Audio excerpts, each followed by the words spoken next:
Welcome back to the lecture series of Introduction to Environmental Economics. Today we are discussing about efficiency in exchange and production, part 14. We have already seen the efficiency in exchange in case of pure exchange, where there was no money involved or there was no market. Now we are going to bring in monetary prices from the market. Suppose we move away from the barter system and introduce prices for the commodities. We allow trade to occur, but that is, trade is accompanied by the payment. Earlier also there was a trade, but that was pure barter system. Now we are in the trade will happen accompanied by the payments. This indicates that the value of any bundle that A ends up B. We have two individuals. We have already assumed two individuals A and B. So the value of bundle which A ends up with must have the same value as individual A's initial endowment. So let us see that taking into account or assumption into account, let us create a model where A's initial endowment is G0 and W0. What is G0? G0 is the endowment of garbage disposal services and W0 is the endowment of wine. There are only two goods, garbage disposal services and wine. Let G be the quantity of two commodities and quantity of the G star will be the quantity that finally you land up with. Similarly, W star will be the wine quantity, allocation of wine that individuals will land up with. Let prices be there. What are the prices? We assume that they are PG, the price for the garbage disposal services, and PW, the price for the wine. Individual A's budget we need to calculate so that within the budget the individual A is able to spend and exchange with the other individual B. Given any amount of both the goods consumed, let it be G and W. Now to create the budget constraint, you can see on the screen that left hand side is the amount which is endowed, the value of the goods that he is endowed with. PG into G0 plus PW into W0 is equal to PG into G plus PW into W. Left hand side is the value of the amount he is endowed with and right hand side is the value of the amount he will land up with. So using this particular equation, one can also say that A has the same amount of money before and after the trade, and similarly B will also have the same equation. You can see the Edgeworth box on the screens that we have the same Edgeworth box we were dealing with in the pure exchange. The only difference now is that from the initial endowment T, we have a straight line, as you can see on the chart, that there is a straight line, and this straight line is nothing but the budget constraint. We have same GE, which is a section on the contract curve where the Pareto optimal situation will lie. It's the Pareto frontier segment. Movement will occur from T to any point between G and V because it is that lines, because it contains only those points where the MRS for both the individuals are same. The dashed dotted lines are the indifference curve for B, which is placed on the top right hand side corner, and the dark lines are ICs for A, which are in the lower bottom left hand side of the edge box. Both of them are located at T. At T, as you can see that A is endowed with entire garbage services while B is endowed with only wine. They need to trade with each other in order to attain a situation where which is a Pareto optimal improvement situation, and finally they attain the Pareto frontier. So the movement here, they have money to trade with. Earlier they did not have money, so they could move anywhere in that lens area. What is the lens area? As you can see in the graph, it is TBC. Any movement from T to this lens area, TBC, will be considered Pareto improvement for both of them. However, we have money now, we have prices now, and therefore they will have to follow their budget. The budget line is TD, and they'll have to use that line. Any movement, any intersection of their MRS on this particular budget will be considered an optimal, because they are constrained by this budget line. So one has to find equilibrium only on the line TD, which, and it is very obvious that it is only the intersection on GE area, because it is only the points lying on GE section of Pareto frontier that are Pareto optimal. So one has to reach a point X star where the ICs will intersect, and finally those ICs will intersect at the budget line also. So you can see that X star is the market outcome that will outcome that will A and B will both land up at X star from the initial allocation T. TD is considered as budget line. We have seen that, and now the equation, which is described as a linear relationship between G and W, can be obtained from the initial budget line we constructed. From that equation, we can derive this equation, which is a linear equation in G. You can see this particular equation, G equal to G naught plus PW divided by PG into W naught. So this particular term, first term, becomes the intercept term, while the second term, the ratio of prices, this becomes the slope. So it is nothing but the slope of the line TD. The equation is a straight line and with the slope of ratio of prices. This equation defines the budget constraint, a combination of G and W that are affordable. The moment we bring budget constraint, we are looking for affordability. Given an endowment, value of the endowment, we will trade, and we will trade only till it is affordable. So the initial endowment, which is G naught and GW, is affordable by substituting G naught GW for final GW. For the allocation X star to be market equilibrium, both the consumers must simultaneously be satisfied with X star given the prices, and the prices are given the price line which we have, this line which we are talking about, TD. So given that prices, wherever both the individuals are achieving the same rate, same utility and same marginal rate of substitution, that will be your optimal equilibrium. Both individuals are assumed to be price takers. They cannot change the prices. Prices are given to them. So this line cannot be changed. Since prices are fixed, ICs must be tangent to this budget line. The above condition which we talked about, that leads to the same condition point which we had in pure exchange. MRS GW for A individual will be equal to MRS GW for B individual. Therefore, the market equilibrium will occur where the budget line intersects the contract curve. We saw that in the diagram. Contract curve section, which is we talked about, it is one has to reach there. The prices are unknown, they are given to you, they need to be determined, and they must satisfy the two requirements. The budget line must pass through the initial endowment. This is the very important first requirement to attain Pareto optimality. The budget line should pass through the initial endowment. There must be same allocation at which ICs of both individuals are tangent on the budget line. So that particular point should be same for both the individuals.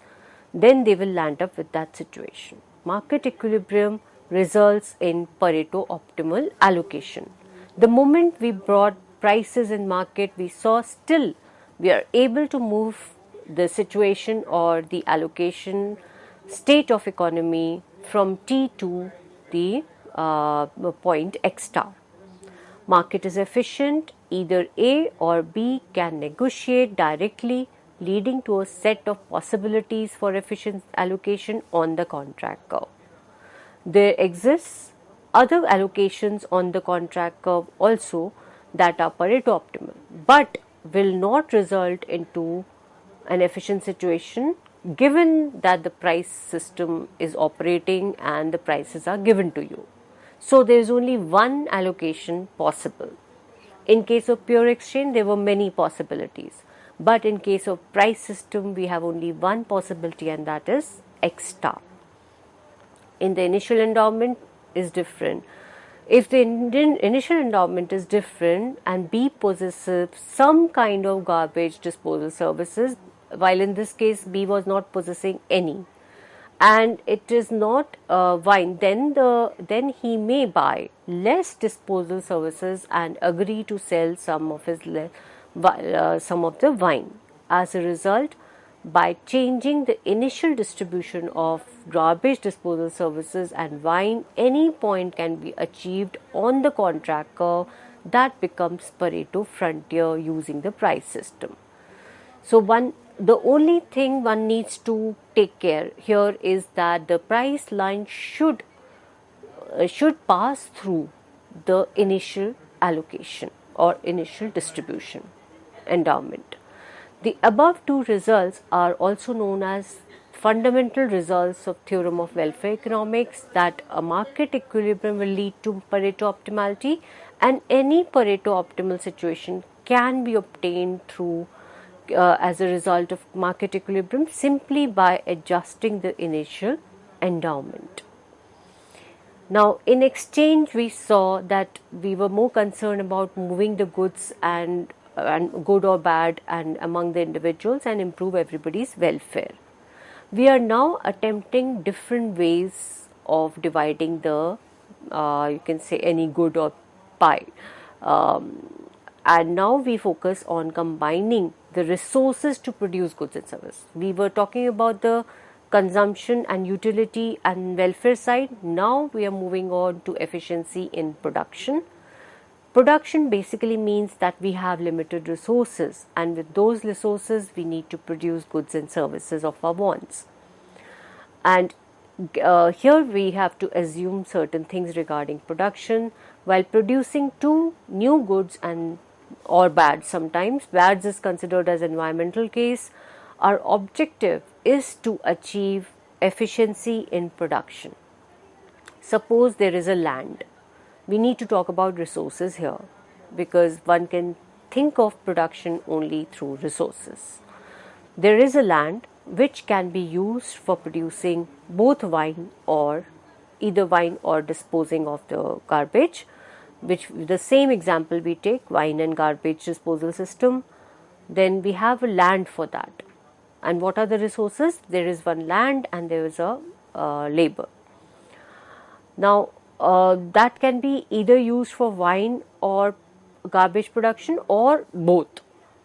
Assume that we have fixed amount of resources for producing garbage disposal services or wine, and individuals which are producing, that is, you may consider them as firms A and B. If all resources are put into wine production, we can produce maximum amount of wine and dispose nothing for the garbage. However, one can reduce resources for or labor into the we can redirect the resources for the garbage disposal service also, reducing the amount of wine production also. Now, identifying the optimal amount of distribution of fixed amount of labor between wine and garbage disposal services is what the challenge is. Along the optimal quantity of both garbage disposal services and wine to be produced, how much should be distributed between A and B after the production? That is again a second question. Now, the graph which we are talking about is a production possibility frontier. Earlier we were talking about the utility curves, and now we are talking about the production possibility frontier, which looks like this graph. We have production of two goods possible, alternative production, two goods possible, wine and garbage disposal. They are located on horizontal and vertical axis respectively, and you have a graph or a curve called as BA or AB. This curve is called as production possibilities frontier, PPF, and all the points which are lying between inside PPF are the production possibilities. All production possibilities are not optimal. Only the production possibilities lying on the PPF frontier are optimal. All the points lying inside the PPF are inefficient. For example, the point D located, and all the points which are lying on the graph will be considered as efficient. To produce the maximum amount of wine, a minimum amount of garbage should be disposed of. One has to sacrifice production of one good in order to increase the production of the other. More of garbage means less of wine. That is why it is downward sloping and it is negatively sloped. The points along the line AB are all efficient combination of wine and garbage disposal. AB is known as production frontier or PPF, production possibility frontier, and any point inside we have seen ABC implies resources have been unutilized or wasted. One can produce a point D which is in the interior of PPF or possibility set, and point D will become inefficient because it is possible to produce more wine and more garbage disposal services moving from point D to point E, which is on the frontier. Point E is desirable for everyone in the economy. The first condition of efficiency is that economy operates on PPF. The inputs in the production are fixed, resulting in the cost. There is a cost definitely involved for producing goods and services, both the goods. However, the producer has a choice of how much wine and garbage disposal services to produce. So this possibility of producer or the choice given to the producer, it will revolve around its profit function. The profits for the producer are calculated by the equation on the screen. Pi is equal to PW into W plus PG into G minus C. C is the cost, PW and PG are the prices of the goods produced. Now, through this equation, one can derive the quantity of G production. G can be written in the following expression: pi plus C divided by Pg minus Pw by Pg into W. It is a straight line again with the intercept pi plus C divided by Pg and with the slope minus Pw by Pg. The negative sign tells you that the slope is downward sloping because the prices are positive. So one can say that it is downward sloping. And profits are highest when the intercept is as high as possible, means that the line shifted as far to the right as possible while still having a point common with the production set. Point E is the profit maximizing production combination. The slope of production possibility frontier is called as marginal rate of transformation between the two goods, MRT. MRT shows the rate at which the output of one good has to be sacrificed to increase the production of the other good. This is called as marginal rate of transformation, and you can locate it at point E by a tangent. In case of MRT of wine for garbage disposal services, it shows that how much garbage disposal can be increased when wine production is decreased by 1 unit. It's again a trade-off. To reduce production of 1 unit of wine, you have to increase garbage disposal services production. At point E, if we assume that 2 kg more of garbage can be disposed of by reducing 1 output of wine, then the marginal rate of transformation of wine for garbage would be considered as 2 and it's a slope, so 2 kg garbage services per bottle of wine. With the market, MRT is equal to the price ratio. Once we bring back markets, because we have created a profit line, and profit means that we are talking about prices and market, and the price ratio has to be equated to marginal rate of transformation for optimal situation. If there is a multiple producers of wine and garbage disposal services for efficiency to hold, MRT between the wine and garbage disposal must be same for all the producers for the efficiency. So one has to reach, for optimality, one has to reach where MRTs of all producers is same for efficiency. And also you are finally landing up on the frontier, PPF frontier. Suppose there are 2 producers, A and B. If producer A has larger MRT between garbage and wine production from B in comparison to B by 1 unit, then if we reduce wine production from A by 1 unit and increase wine production from B by 1 unit, then wine production stays constant because total amount remains the same in the economy. However, overall garbage disposable increase. However, the other side, which is garbage disposal services, will increase. The reason is that it increases for A more than it declines for B, because the MRT for A is larger. There is a Pareto improvement. Consequently, a necessary condition for efficiency that the marginal rate of transformation between the any 2 outputs must be same for all producers in the economy. So this is how we have seen that in the case of exchange, efficiency in exchange and efficiency in production, we have seen in case of production we have to equate MRT for all the producer between the goods, and in case of consumption or exchange we had to equate the MRS for all the consumers and finally reach to an equilibrium optimal point.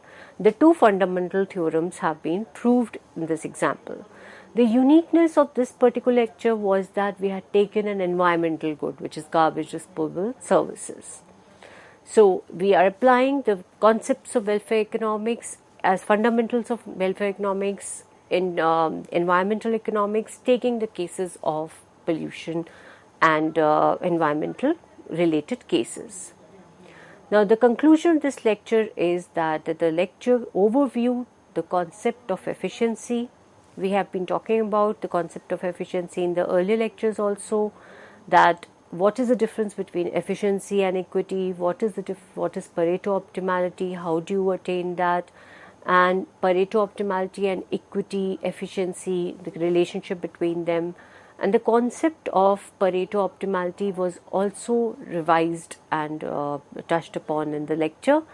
The notion of efficiency was discussed specific to the pure exchange, which is without market, and we saw how using the Edgeworth box, how the optimal situation was attained given the initial allocation, how the movement happened which became Pareto for everyone.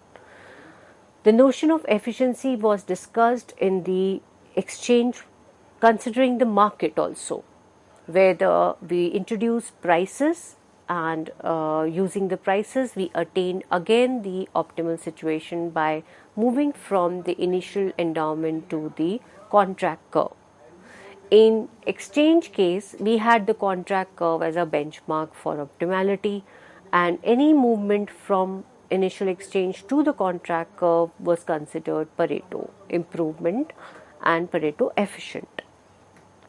Finally, we discussed the notion of efficiency in the context of production, where we saw the production possibility frontier and how any movement from inside the PPF graph to the border of the frontier is considered an improvement, and the criteria of this particular Pareto improvement in case of production was that the marginal rate of transformation have to be equated for all producers, and finally it should equate to the price ratio, which is the slope of the MRT, which is the slope, and that is also called as marginal rate of transformation, which is should be equated to marginal rate of transformation. So this is all about today's lecture. The lecture is based upon the book which is called CEC 2011 Intermediate Environmental Economics, and it's an international edition. So this is the key book for Introduction to Intermediate Environmental Economics. So thank you so much for having patience and listening to me. Thank you.